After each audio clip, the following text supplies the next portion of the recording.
Sorry, that was for the thumbnail. Scary things. A monster under the bed.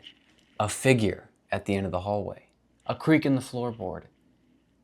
Going to school naked. All terrifying situations. However, if we step away from the more unrealistic things and look at the more possible situations, the fear can get even more scary. And of those more realistic fears, what is the most common? Death. But after that, probably public speaking, performing. Now I split that into two different things because public speaking, I know that affects a lot of people, but I'm lucky enough that it doesn't affect me. However, it is very situational. If you put me right now in a room full of 300 people and you said you have to read this speech to them, I would be like, oh, well, that's a little bit scary, but I would do it because I wouldn't be that scared to do it. Now, if you put me in a lecture room where I'm sitting in the audience and someone calls upon me, totally nervous. But for some reason, being the center of attention doesn't affect me that much. However, while public speaking or giving a speech doesn't really scare me that much, performing does. All throughout high school, I was in my school's jazz band. Now the jazz band was awesome because you could get solos and you could play these big songs.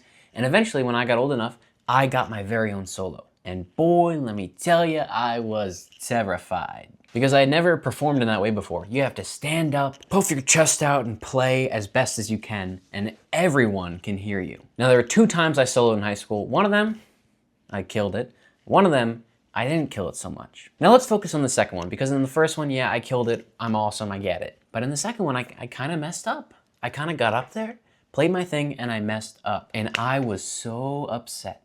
I was so upset for the whole night. And I came home, my parents were like, oh, that was so good. And I was like, no. And my parents actually recorded it and they showed it to me. And I was like, huh, who really cares if I messed up a little bit? You can't even notice. Who cares? I care. So while public speaking doesn't really affect me that much, performing does. Which puts me in an interesting position. Because though I am terrified of performing, or have been at least, I has been terrified of performing. Now, as I get older, I'm beginning to see the appeal a little bit more.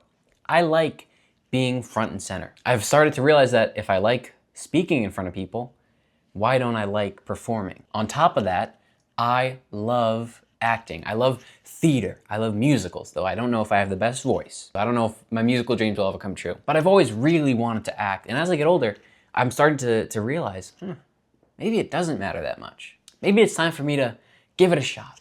For example, I'm acting right now. I don't actually talk like this in real life because honestly, what have I got to lose? My dignity? There's not much of that to begin with. I've already told this story on this channel, but in my junior year of high school, I was in an acting class, which I wanted to take, but when I got there, I was terrified. And I don't know why I was terrified, but I was. Looking back at it, I should have loved that class. If I took that class right now, I would have loved it. But I was a deeply, deeply nervous person. So I feared for myself every time I had to give up and do a sonnet or something. But now it's like 3 years later, I'm looking at myself and I'm thinking, like, what was different? If you could see what this filming was like, if you were in the room with me right now, you would think it is the most awkward thing ever. There is nothing more awkward than sitting in front of a camera trying to just freeball it and talk to the camera. Like, I don't even know why I used the term freeball there, but I did. I'm getting a little bit off track now, I'm rambling. If I, a very, very deeply nervous person, can find the will to want to go and perform or audition somewhere, so can you. I guarantee it. Because let me tell you 2 things. 1, if you don't do it and you really want to, you're gonna regret it. I regret not doing that stuff in high school. I regret not enjoying that class more in high school. Luckily, I still have plenty of time to enjoy that stuff. Now, number 2, you're not that cool. You don't have that much of a presence that if you went up on stage and completely embarrassed yourself, people would remember it. I'm sorry, I don't want to be mean. I think I'm pretty cool. I think I'm a pretty cool person all around.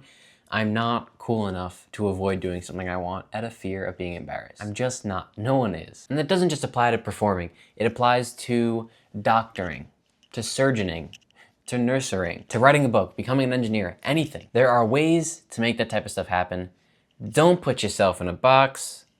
Just don't. That being said, that's gonna be the whole video. I hope this one came out well. And I hope it made sense. If it did, and if I spoke in coherent sentences, that means you have to subscribe. You can do that right here, or you can check out my main channel, The Nothing Show, right here. There's a brand new video that just dropped, and it is a really good one. I don't mean to toot my own horn, but